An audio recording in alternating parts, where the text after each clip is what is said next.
I hope you all are doing great. बच्चों, हम 11th zoology के सिलेबस में से हम डिस्कस करने वाले हैं एक चैप्टर का सब टॉपिक। वो चैप्टर का नाम है breathing and exchange of gases, जहां पे आपने एक्सपायरेशन, इंस्पायरेशन, ब्रीदिंग, रेस्पिरेशन, इन सभी प्रोसेस के बारे में पढ़ा ही होगा। उसमें एक कंसेप्ट रहता है that is called transport of gases. And उस ट्रांसपोर्ट ऑफ गैसेस में बेटा हम लोग डिस्कस करने वाले हैं oxygen dissociation curve. Oxygen dissociation curve, ये हम बात करेंगे यहाँ पे HbO2 की। दैट इज HbO2 किस तरह से ट्रांसपोर्ट किया जाता है। बेसिकली HbO2 जो है वो मेनली दो तरीके से ट्रांसफर किया जाएगा। HbO2 यानी ऑक्सीजन जो है वो बेसिकली दो तरीके से ट्रांसपोर्ट किया जाएगा। एक रहता है डिसॉल्व फॉर्म में, we all know that dissolve form में 7% ट्रांसपोर्ट किया जाएगा, और दूसरा ट्रांसपोर्ट किया जाएगा ऑक्सी हीमोग्लोबिन के फॉर्म में। मैक्सिमम जो ट्रांसपोर्ट है वो 97% ऑक्सी हीमोग्लोबिन फॉर्म में ट्रांसपोर्ट किया जाता है। तो बेटा हम इसी में समझेंगे ये ऑक्सी हीमोग्लोबिन फॉर्म में ट्रांसपोर्ट कैसे किया जाता है, उसके लिए क्या क्या चीजें रिक्वायर्ड होती है, ये सभी चीजें हम आज की क्लास में डिस्कस करने वाले हैं। वो हम डिस्कस करेंगे ऑक्सीजन डिसोसिएशन कर्व में। ओके, तो ऑक्सीजन डिसोसिएशन कर्व ये किसके रिगार्डिंग है? तो ये जो कर्व है ये बात करता है HbO2 फॉर्मेशन के रिगार्डिंग, एज वेल एज ये कर्व बात करता है HbO2 डिसोसिएशन के रिगार्डिंग। एंड ये भी जो भी हीमोग्लोबिन और ऑक्सीजन इनका जो कॉम्बिनेशन है ये टोटली डिपेंड है ऑक्सीजन के पार्शियल प्रेशर पे। बेटा ये सबसे बड़ी इंपॉर्टेंट चीज है। ऑक्सीजन का पार्शियल प्रेशर रिस्पॉन्सिबल होता है HbO2 बनने में। Okay, the binding of oxygen to the hemoglobin depends on partial pressure of oxygen. ये सबसे बड़ा इंपॉर्टेंट है। अगर ये पार्शियल प्रेशर बढ़ गया या पार्शियल प्रेशर कम हुआ तो HbO2 फॉर्मेशन में दिक्कत आ जाएगी। तो ये बाइंडिंग इनके ऊपर डिपेंड है। MCQ आता है बेटा, ये ऑक्सीजन के पार्शियल प्रेशर के ऊपर डिपेंड है, ये हमेशा याद रखना। आगे जाके हम पढ़ने वाले CO2, H+, टेम्परेचर, ये कुछ फैक्टर्स है जो इस बाइंडिंग को अफेक्ट करते हैं। मेनली बाइंडिंग किसकी वजह से होगा बेटा? PO2 की वजह से। PO2 मतलब पार्शियल प्रेशर ऑफ ऑक्सीजन। और जब आप इसका ग्राफ प्लॉट करते हो, पार्शियल प्रेशर ऑफ ऑक्सीजन और concentration of Hb, that is कितना परसेंट सैचुरेशन हुआ है, तो एक ग्राफ आता है बेटा, इस पे MCQ आता है। वो ग्राफ किस तरह से रहेगा, उस ग्राफ को क्या बोलते हैं? Sigmoid curve. जब आप percent saturation of haemoglobin, sigmoid curve कब आएगा? जब percent saturation of haemoglobin against oxygen is plotted, तो उसके अगेंस्ट वो आपको सिग्मोइड कर्व देने वाला है। और ये जो कर्व है, ये कर्व किसके लिए रिस्पॉन्सिबल होता है? The factors like PCO2, H+ and the temperature. ये तीनों फैक्टर ऑक्सीजन और हीमोग्लोबिन के बाइंडिंग पे किस तरह से इफेक्ट करते हैं, ये स्टडी करने के लिए कर्व रिस्पॉन्सिबल होता है। So let's talk about this curve.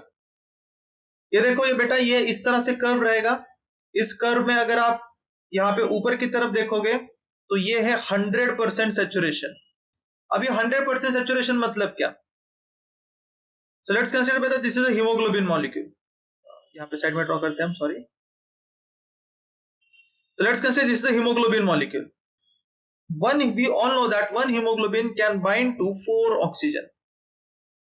अगर यहाँ पे चारों ऑक्सीजन प्रेजेंट है, इट इज 100% सैचुरेटेड, सॉरी। अगर वहां पे ये एक हीमोग्लोबिन और सिर्फ यहाँ पे अगर 2 ही ऑक्सीजन प्रेजेंट है, देन इट इज 50% सैचुरेशन। मानो बेटा यहाँ पे अगर 3 ऑक्सीजन प्रेजेंट होता तो कितना होता? तो इट इज करेक्ट 75% सैचुरेटेड। तो यहाँ पे हमने एक ग्राफ प्लॉट किया है। इस ग्राफ में हम देखेंगे कि 100% सैचुरेशन जो है वो हुआ है आर्टरी में। पार्शियल प्रेशर कितना होता है ऑक्सीजन का? ऑक्सीजनेटेड ब्लड में आर्टरी में जो पार्शियल प्रेशर होता है वो रहता है 95 mmHg। तो 95 mmHg पे 100% सैचुरेशन होगा, तो लेट्स फाइंड आउट 50% सैचुरेशन कितने पार्शियल प्रेशर पे होगा। अब यहाँ पे आप गड़बड़ कर सकते हो। आप बोलोगे 100% 95 पे हो रहा है, इसका मतलब 50% उसकी हाफ वैल्यू। बेटा वो अगर स्ट्रेट कर्व होता इस तरह से तो वो हाफ वाली जस्टिफाई करता, बट ये कर्व कैसा है? सिग्मोइड कर्व है। और सिग्मोइड होने की वजह से ये जो 50% सैचुरेशन फाइंड आउट करने के लिए हमें क्या करना पड़ेगा, एक परपेंडिकुलर ड्रॉ करना पड़ेगा। और जब हम ये परपेंडिकुलर ड्रॉ करते हैं तो हमें एक पार्शियल प्रेशर की वैल्यू मिलती है। इस पार्शियल प्रेशर की वैल्यू को बोलते हैं P50 वैल्यू। अब बेटा देखो मैं इसको डिफाइन कैसे करूंगा। अगर मुझे ये P50 वैल्यू अगर डिफाइन करनी है तो P50 वैल्यू का फॉर्मूला आएगा the partial pressure of oxygen, the partial pressure of oxygen eight विच कितना परसेंट सैचुरेशन हुआ है, 50% सैचुरेशन हुआ है, उसको बोला जाता है P50 वैल्यू। एंड बेटा आपको ये एक इक्वेशन याद रखना होगा, P50 value is inversely proportional to the affinity. Affinity मतलब चाहत समझेंगे।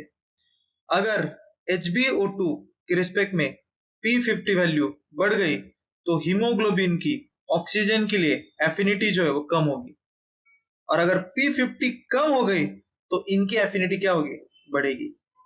ठीक है, उसी के बारे में आगे हम समझने वाले हैं। सो P50 value it is a partial pressure of oxygen eight विच कितना परसेंट, 50% सैचुरेट हुआ, मतलब एक हीमोग्लोबिन को कितनी ऑक्सीजन बाइंड है, सिर्फ 2 ऑक्सीजन बाइंड है सिर्फ। Okay, and if P50 value is low, the oxygen has high affinity. तो ये रिलेशन आपको याद रखना है, P50 is inversely proportional to the affinity of oxygen or affinity of oxygen towards the hemoglobin. अब बेटा ये फैक्टर कौन से अफेक्ट करते हैं इसमें। आप जब ऑक्सीजन डिसोसिएशन कर्व की बात करते हो तो आप एक तो ये एल्वोला है मान लो, ये ब्लड वेसल है, और यहाँ पे टिश्यू, ये एल्वोला है। तो जब हम ऑक्सीजन डिसोसिएशन के कर्व की बात करेंगे तो हम देखेंगे कि एल्वोलाई पे कौन सी चीजें रिस्पॉन्सिबल है जो HbO2 बनाएंगे, और टिश्यू लेवल पे कौन सी चीजें रिस्पॉन्सिबल है जो HbO2 को तोड़ेंगे। अब HbO2 टूटना क्यों जरूरी है बेटा, एक इमेजिन कर लो, मैं हीमोग्लोबिन हूं, मैंने ऑक्सीजन लाया है, मान लो आप टिश्यू हो, ऑक्सीजन की जरूरत किसको है, हीमोग्लोबिन को है, टिश्यू को है, टिश्यू को है डेफिनेटली। टिश्यू को अगर ऑक्सीजन की जरूरत है तो HbO2 टूटना चाहिए, तभी तो टिश्यू को ऑक्सीजन मिलेगा। तो HbO2 टूटेगा कब, कहां पे टूटेगा, टिश्यू लेवल पे। अब ये क्यों टूटता है उसके बारे में समझेंगे, और ये HbO2 बनता क्यों है एल्वोलर लेवल के, इसके बारे में समझेंगे। तो ये जो पूरा HB ऑक्सीजन डिसोसिएशन कर्व जो अभी हमने ड्रॉ किया, वो जो सिग्मोइड शेप का इस तरह से रहता है, उसके लिए कौन से फैक्टर रिस्पॉन्सिबल होते हैं, इन फैक्टर्स के बारे में समझते हैं। इट इज, एक तो ये कर्व एक तो राइट साइड की तरफ शिफ्ट हो सकता है, इसको आप बोलते हो शिफ्ट टू द राइट, नहीं तो ये लेफ्ट साइड की तरफ भी शिफ्ट हो सकता है, तो उसको बोलेंगे शिफ्ट टू द लेफ्ट। तो कुछ फैक्टर्स होते हैं जो शिफ्ट टू द राइट और शिफ्ट टू द लेफ्ट के लिए रिस्पॉन्सिबल होते हैं, इनके बारे में ही समझेंगे। एक चीज आपको याद रखनी है अभी के लिए, अगर ये शिफ्ट टू द राइट होता है तो HbO2 टूटेगा, डिसोसिएशन हो गया, मतलब क्या हुआ, HbO2 टूट गया। और ये शिफ्ट टू द लेफ्ट अगर होता है बेटा, तो शिफ्ट टू द लेफ्ट होगा, मतलब क्या समझना है यहाँ पे, अब उसके ऑपोजिट, दैट मींस एसोसिएशन हो रहा है। एसोसिएशन मतलब क्या, HbO2 बनेगा। अब मुझे बताओ HbO2 टूटता कहां पे, टिश्यू लेवल पे, सो डिसोसिएशन होगा टिश्यू लेवल पे। और HbO2 बनता कहां पे, एल्वोलाई लेवल पे, करेक्ट। ओके, तो इन्हीं के बारे में समझते हैं, अभी इन्हीं फैक्टर्स को डिस्कस कर लेते हैं। तो सबसे पहले shift to the right, shift to the right मतलब ये अगर आपका ऑक्सीजन डिसोसिएशन कर्व है तो ये जो ऑक्सीजन डिसोसिएशन कर्व ये होगा राइट साइड की तरफ शिफ्ट। ये अब देखो नॉर्मल P50 था इतना, शिफ्ट टू द राइट की वजह से क्या हुआ, देखो बेटा P50 की वैल्यू बढ़ गई। नॉर्मली P50 की वैल्यू रहती है 27 mmHg। अब यहां पे देखो ये वैल्यू मान लो यहाँ पे 0 to 100 है, अगर तो ये वैल्यू मोर देन 27 है, दिस वैल्यू यहाँ पे, तो मोर देन 27 है मतलब यहाँ पे P50 बढ़ गया, और आपने एक रिलेशन पढ़ा है, P50 बढ़ गया मतलब हीमोग्लोबिन की ऑक्सीजन के लिए एफिनिटी क्या हो जाएगी बेटा, कम हो जाएगी। एफिनिटी कम हो गई मतलब चाहत कम हो गई, चाहत कम हो गई तो उसको पकड़ेगा तोड़ेगा, करेक्ट, तोड़ेगा, तो HbO2 यहाँ पे टूटता है।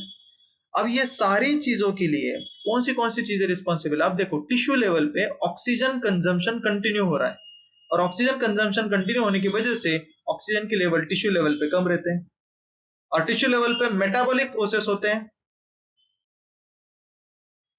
मेटाबॉलिक रिएक्शन होते हैं। उन मेटाबॉलिक रिएक्शन का बाय प्रोडक्ट कौन है? Carbon dioxide. तो कार्बन डाइऑक्साइड इसलिए टिश्यू लेवल पे ज्यादा दिखेगा। टिश्यू लेवल पे एसिड ज्यादा होता है, H प्लस ज्यादा मतलब पीएच कम, पीएच कम मतलब कौन सा कंडीशन रहे बाबा, एसिडिक, ठीक है, that is acidity. Tissue level पे मेटाबॉलिक रिएक्शन होती है इसलिए टेम्परेचर ज्यादा है। एंड 2,3 बिस फॉस्फोग्लिसरेट, कभी कभी आप इसको 2,3 बीपीजी बाय बिस फॉस्फोग्लिसरेट या डाई फॉस्फोग्लिसरेट भी पढ़ते हैं हम इसको। ये क्या करता है, ये एक क्रेब साइकिल में यूज होने वाला प्रोडक्ट है, तो क्रेब साइकिल होगा तो CO2 प्रोडक्शन भी क्या होगा, बढ़ेगा। अब इन सभी फैक्टर्स की वजह से बेटा, इन सभी फैक्टर्स की वजह से ये सारे फैक्टर्स कहां पे रहेंगे, टिश्यू लेवल पे रहेंगे, एंड इन सभी फैक्टर्स की वजह से टिश्यू लेवल पे P50 वैल्यू बढ़ती है। P50 वैल्यू बढ़ेगी मतलब HbO2 की एफिनिटी क्या हो जाएगी, कम हो जाएगी। The shift to the right, ये होगा shift to the right, shift to the right indicates that haemoglobin has decrease affinity. और बेटा ये एफिनिटी डिक्रीज क्यों हुआ, P50 क्या हो गया, बढ़ गया, उसकी वजह से एफिनिटी डिक्रीज हुआ। This will start unloading, unloading मतलब ही क्या समझेंगे हम, डिसोसिएशन। अनलोडिंग मतलब dissociation oxygen at the tissue level, and इस पूरे इवेंट को बोला जाता है बोहर्स इफेक्ट। इसको बहुत अच्छे से याद रखना है बेटा आपको, बोहर्स इफेक्ट कहां पे होगा, टिश्यू लेवल पे होता है। Bohr's effect occurs at the tissue level. ये देखो बेटा ये ग्राफ, यहाँ पे अभी हम देख सकते हैं इसमें कि ये जो हुआ है ये normal shift to the right हुआ है। नॉर्मल P50 था 27 mmHg, बट अब यहाँ पे शिफ्ट टू द राइट होने की वजह से ये जो P50 है इसकी वैल्यू बढ़ गई। यहाँ पे P50 बढ़ गई मतलब एफिनिटी क्या हुआ, कम हुआ, एफिनिटी डिक्रीजेस, एफिनिटी डिक्रीजेस मतलब HbO2 टूटेगा। ओके, इसको कौन सा इफेक्ट बोलेंगे, बोहर्स इफेक्ट। अंडरस्टूड बेटा, ये शिफ्ट टू द राइट समझ आया क्या? ओके, अब समझते हैं शिफ्ट टू द लेफ्ट मतलब ये जो कर्व है वो इस तरफ कब जाता है। Okay, shift to the left. अब ये शिफ्ट टू द लेफ्ट जो फिनोमेनन होगा ये होगा at alveoli level.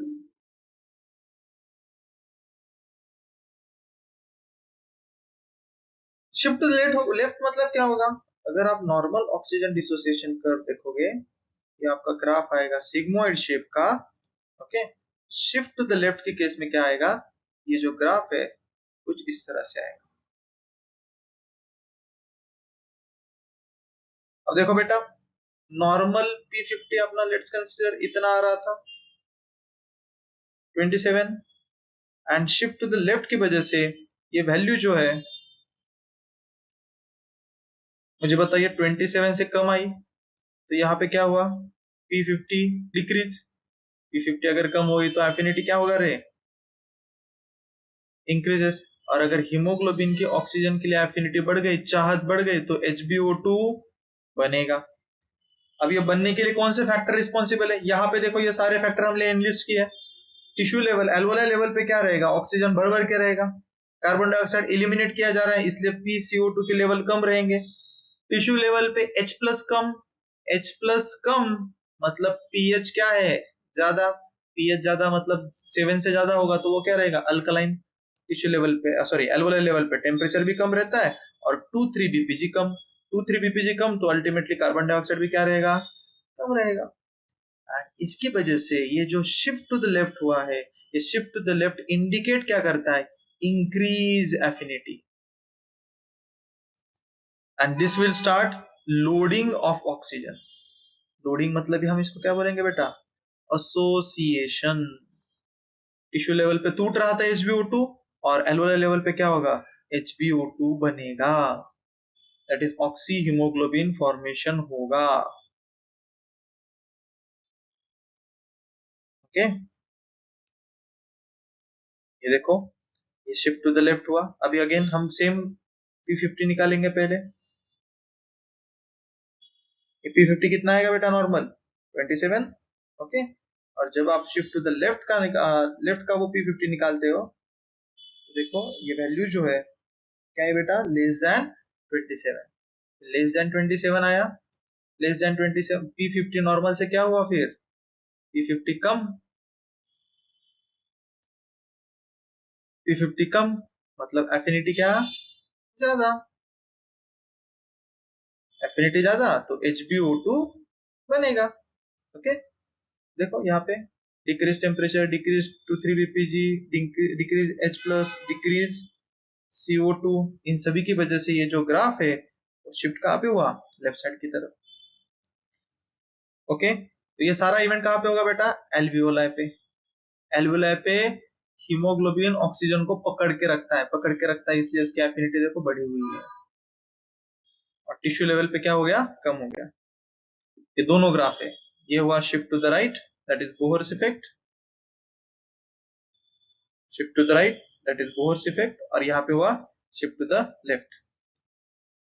Shift to the right कहाँ पे होता है बेटा? At tissue level. And shift to the left कहाँ पे होता है बेटा? At alveoli level.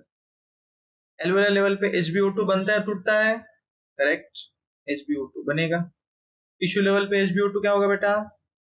HbO2 टूटेगा। समझ आया? Okay, good. सो मायोग्लोबिन, हमेशा याद रखो बेटा, मायोग्लोबिन जो है वो हीमोग्लोबिन का ब्रदर है, कजन ब्रदर बोलेंगे। अब मैं ऐसा क्यों बोल रहा हूं? हीमोग्लोबिन जो है वो क्या करता है? ऑक्सीजन को बाइंड होके कैरी करता है, एक जगह से दूसरी जगह लेके जाएगा। मायोग्लोबिन क्या करता है? मायोग्लोबिन ऑक्सीजन को बाइंड होके, मायोग्लोबिन ऑक्सीजन को बाइंड होके पकड़ के रखता है, होल्ड और स्टोर। हीमोग्लोबिन स्टोरेज करता है क्या? नहीं, हीमोग्लोबिन सिर्फ क्या करेगा बेटा? कैरी करेगा या ट्रांसपोर्ट करेगा। लेकिन मायोग्लोबिन क्या करेगा? ऑक्सीजन के साथ बाइंड होकर उसको होल्ड या स्टोरेज करता है। So it is act as a O2 reserve. और मायोग्लोबिन होता कहां पे? करेक्ट, मसल सेल के अंदर। It is present in the muscle cell. Myoglobin 1 polypeptide है। अगर आप हीमोग्लोबिन की देखोगे तो हीमोग्लोबिन की अगर हम बात करेंगे तो haemoglobin 2 alpha and 2 beta in chain से बना है। ये एक टाइप का हीमोग्लोबिन रहता है, और दूसरा रहता है 2 अल्फा एंड 2 ग्यामा चेन वाला हीमोग्लोबिन। ये हीमोग्लोबिन बॉडी में कम है, सबसे ज्यादा अपना 2 अल्फा और 2 बीटा वाला हीमोग्लोबिन ज्यादा अमाउंट में रहता है। इनमें देखो आप 2 alpha and 2 beta total 4 chain है, और मायोग्लोबिन देखोगे तो मायोग्लोबिन में क्या रहता है? सिर्फ एक चेन रहेगा। एक हीमोग्लोबिन, आप और एक चीज जानते हो, 1 हीमोग्लोबिन बाइंड्स टू कितने ऑक्सीजन रहे? 4 oxygen, and 1 myoglobin binds to only 1 oxygen। तो ये मायोग्लोबिन की चीज याद रखना। एंड अगर लेट्स कंसीडर ये हीमोग्लोबिन है तो उसको चॉइस दिया, सॉरी ये ऑक्सीजन है और उसको चॉइस दिया मायोग्लोबिन चाहिए हीमोग्लोबिन चाहिए, ऑक्सीजन दौड़ा भागा चला जाता है मायोग्लोबिन के पास। इसका मतलब मायोग्लोबिन की ऑक्सीजन के लिए चाहत बहुत ज्यादा है, दैट इज एफिनिटी ज्यादा है as compare to haemoglobin. Myoglobin has higher affinity for O2। ये वाला पॉइंट भी याद रखो बेटा। तो क्या क्या पॉइंट याद रखा? मायोग्लोबिन हीमोग्लोबिन का ब्रदर है, मतलब वो ऑक्सीजन को क्या करके रखता है? स्टोर करके रखता है। और मायोग्लोबिन कहाँ पे प्रेजेंट है? मसल सेल के अंदर। मायोग्लोबिन के पास ओनली एक पॉलीपेप्टाइड चेन रहती है, एंड एक मायोग्लोबिन एक ऑक्सीजन को बाइंड हो सकता है। Oxy haemoglobin curve is rectangle. अब यहाँ पे वर्ड यूज हम ऑक्सी मायोग्लोबिन कर्व करेंगे। ऑक्सी मायोग्लोबिन मतलब ऑक्सीजन बाइंड्स विद मायोग्लोबिन, तो ये जो बनेगा वो कंपाउंड उसको बोलेंगे ऑक्सी मायोग्लोबिन। इस कर्व को रेक्टेंगुलर हाइपरबोला है। अब वो कैसे? Like this. देखो बेटा, हीमोग्लोबिन का कर्व कैसा आया है अपना सिग्मोइड,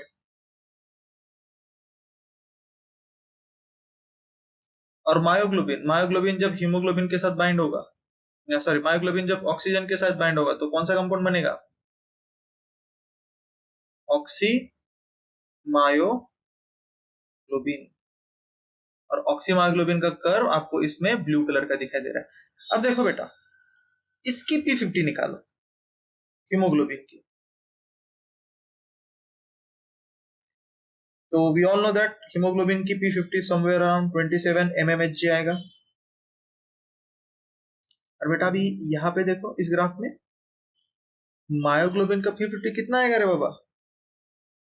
बहुत कम। आपको एक चीज पता है, ये P50 वैल्यू और ये P50 वैल्यू कम किसकी है? ये वाली है। कितनी ज्यादा कम है देखो, ऑलमोस्ट जीरो के नजदीक है। जीरो नहीं होगा डेफिनेटली, बट ऑलमोस्ट जीरो के नजदीक है। एंड हेंस ऑलमोस्ट जीरो के नजदीक होने की वजह से P50 वैल्यू बहुत कम रहेगी। और जब P50 वैल्यू बहुत कम रहेगी तो एफिनिटी क्या रहेगी? बहुत ज्यादा। यानी एफिनिटी बहुत ज्यादा होने की वजह से ऑक्सी मायोग्लोबिन जो है वो ऑक्सीजन को स्टोर करने में हेल्प करता है। स्टोरेज। ओके। Foetal haemoglobin. अब फीटल हीमोग्लोबिन और अडल्ट हीमोग्लोबिन में थोड़ा सा डिफरेंट है। अगर हम अडल्ट हीमोग्लोबिन की बात करें, अडल्ट हीमोग्लोबिन में रहते हैं 2 अल्फा एंड 2 बीटा और 2 अल्फा एंड 2 डेल्टा। ये किसमें हो गया? HbA, that is haemoglobin of adult. And foetal haemoglobin की अगर हम बात करें तो फीटल हीमोग्लोबिन में होता है दैट इज HbF। इसके पास होगा 2 अल्फा एंड 2 गामा चेन्स। बेटा थोड़ा सा एक पिछले, हाँ, पिछले स्लाइड में शायद गलती हो गई हमसे कि अडल्ट के पास 2 अल्फा 2 डेल्टा रहता है एंड फीटस के पास 2 अल्फा एंड 2 गामा रहता है।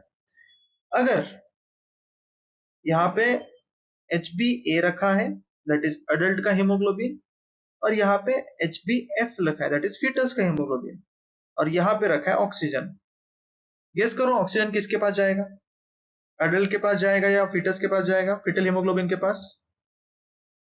ओके, तो ये जो ऑक्सीजन है वो चला जाता है फीटल हीमोग्लोबिन के पास। That means fetal haemoglobin have more, क्या है, चाहत ज्यादा है उसकी, दैट इज मोर एफिनिटी है, इसलिए ऑक्सीजन उसकी तरफ चला जाएगा। ओके, और जब आप उसका, तो हम जानते हैं एडल्ट के हीमोग्लोबिन का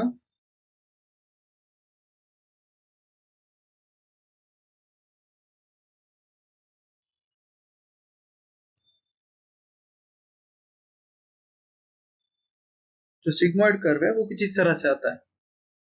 और वही अगर आप फीटल हीमोग्लोबिन का देखोगे तो फीटल हीमोग्लोबिन का सिग्मोइड कर्व कुछ इस तरह से आएगा।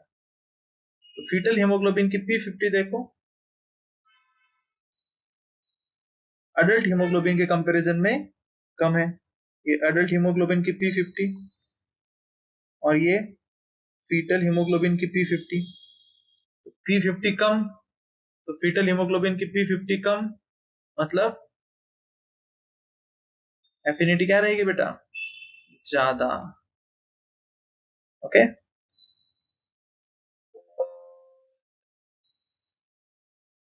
आई होप बेटा आपको ये पूरा कंसेप्ट समझ आया होगा ऑक्सीजन डिसोसिएशन कर्व, और इसके बेस पे डेफिनेटली आपके सारे क्वेश्चन सॉल्व हो जाएंगे। Thank you, thanks a lot.